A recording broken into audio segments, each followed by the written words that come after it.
নমস্কার, একালের রান্নাঘরে সকলকে স্বাগত জানাই। আমি আজকে আরো একটি মিষ্টি রেসিপি নিয়ে চলে এসেছি। সেটি হলো সাদা চমচম। চমচম বলতে সাধারণত লাল চমচম আমরা বুঝে থাকি, কিন্তু সাদা চমচম খেতেও কিন্তু ভীষণ ভালো লাগে। এটি বানানো ভীষণই সহজ, মাত্র ঘরে থাকা কয়েকটা উপকরণ দিয়েই এই চমচম তৈরি করা যায়। তাহলে আর দেরি না করে শুরু করা যাক আজকের রেসিপি সাদা চমচম। সবার প্রথমে গ্যাসে একটা প্যান বসিয়ে দিয়েছি এবং এতে দিচ্ছি সামান্য জল।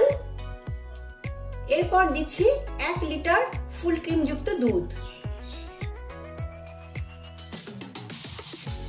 এখন এই দুধটা ফুটে ওঠার জন্য ওয়েট করছি।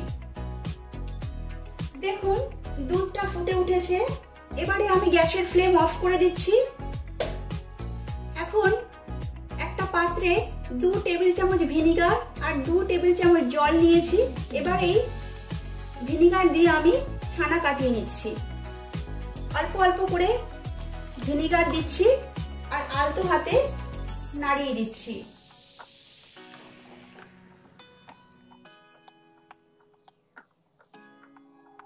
দেখুন ধীরে ধীরে দুধটা কেটে ছানায় পরিণত হয়ে গেছে।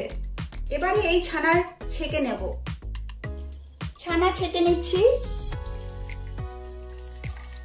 যেহেতু ভিনিগার দিয়ে ছানা কাটিয়েছি, সেই জন্য ভিনিগারের টক ভাবটা যাতে চলে যায় সেই জন্য ছানাটাকে ধুয়ে নিচ্ছি।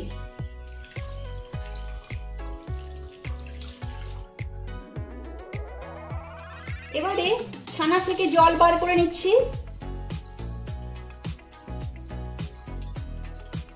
ছানা থেকে জল বার করে নিয়েছি।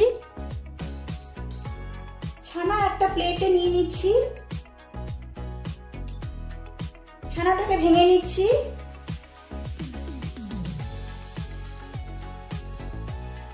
এবারে হাতের তালুর সাহায্যে ছানাটাকে ভালো করে স্ম্যাশ করে নেব।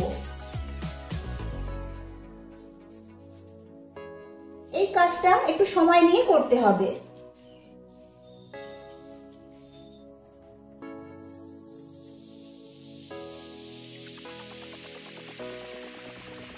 পাঁচ 6 মিনিট ধরে এই ছানাগুলোকে আমি ভালো করে মেখে নিয়েছি। আর ছানার টেক্সচারটা দেখুন একদম ক্রিমের মতো হয়ে গেছে। এবারে এতে দিচ্ছি সামান্য বেকিং পাউডার। বেকিং পাউডার দিয়ে ভালোভাবে মিশিয়ে নিচ্ছি। এবারে দিচ্ছি 1/2 চামচ কর্নফ্লাওয়ার। কর্নফ্লাওয়ার কিন্তু বেশি দেওয়া যাবে না। কর্নফ্লাওয়ার বেশি দিলে মিষ্টিগুলো শক্ত হয়ে যাবে আর ঠান্ডা হওয়ার পর মিষ্টিগুলো চুপসে যাবে।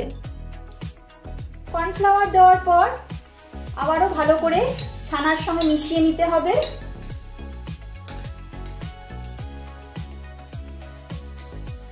এখন এই ছানা থেকে চমচমের শেপে মিষ্টি বানিয়ে নেব।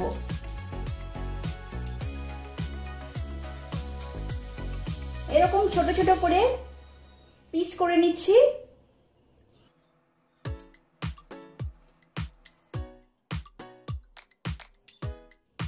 ছানা থেকে ছোট ছোট লেচি কেটে নিয়েছি। এবারে এক একটা লেচি নিয়ে আমি চমচমের শেপে মিষ্টি বানিয়ে নিচ্ছি। প্রথমে হাতের তালুতে নিয়ে এরকম গোল করে নিচ্ছি। দেখুন এইরকম ভাবে গোল করে নিতে হবে আর খেয়াল রাখবেন এতে যেন কোনো ক্র্যাক না থাকে। এবারে এটাকে হালকা লম্বাটে শেপ দিয়ে নিচ্ছি। তারপর দুদিকটা হালকা চেপে দিচ্ছি। এইভাবে আমি চমচমগুলো বানিয়ে নিচ্ছি।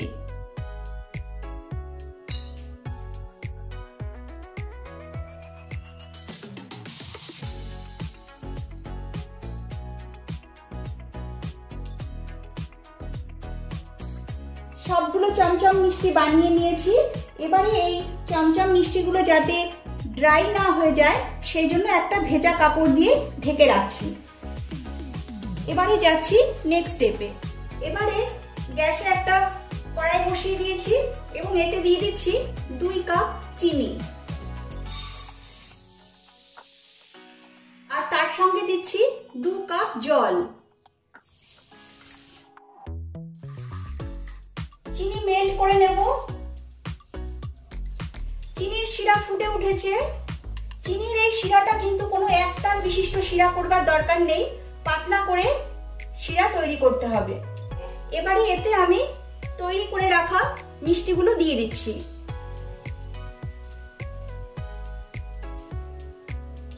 এবারে এই শিরার সঙ্গে এই মিষ্টিগুলোকে ফুটিয়ে নেব।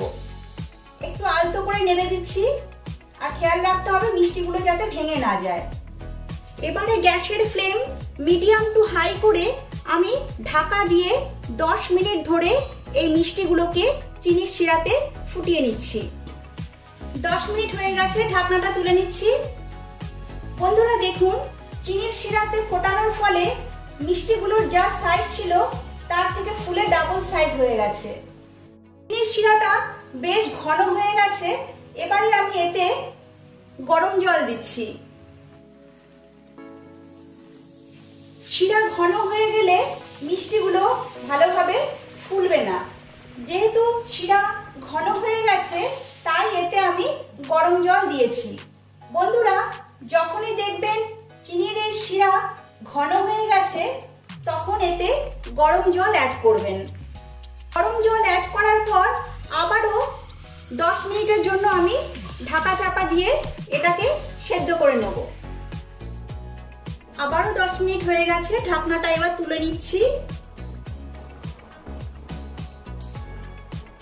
বন্ধুরা দেখুন, চমচম মিষ্টিগুলো খুব ভালোভাবে সেদ্ধ হয়ে গেছে। চমচম মিষ্টি তৈরি হয়ে গেছে। এবারে আমি গ্যাসের ফ্লেম অফ করে দিচ্ছি। এখন মিষ্টিগুলোকে একটা সার্ভিং প্লেটে নিয়ে নিচ্ছি।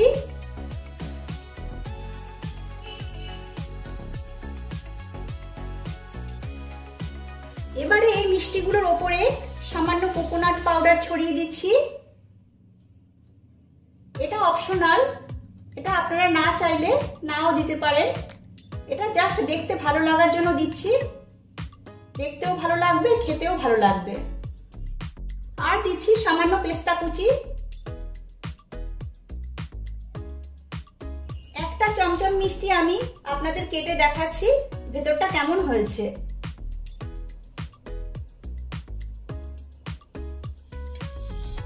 দেখুন ভেতরটা কত সুন্দর নরম আর জুসি হয়েছে। এইভাবে আপনারা ঘরে সাদা চমচম তৈরি করুন, সকলের ভীষণ ভালো লাগবে। ভালো লাগলে লাইক, শেয়ার ও কমেন্ট করবেন, আর আমার চ্যানেলটিকে সাবস্ক্রাইব করবেন।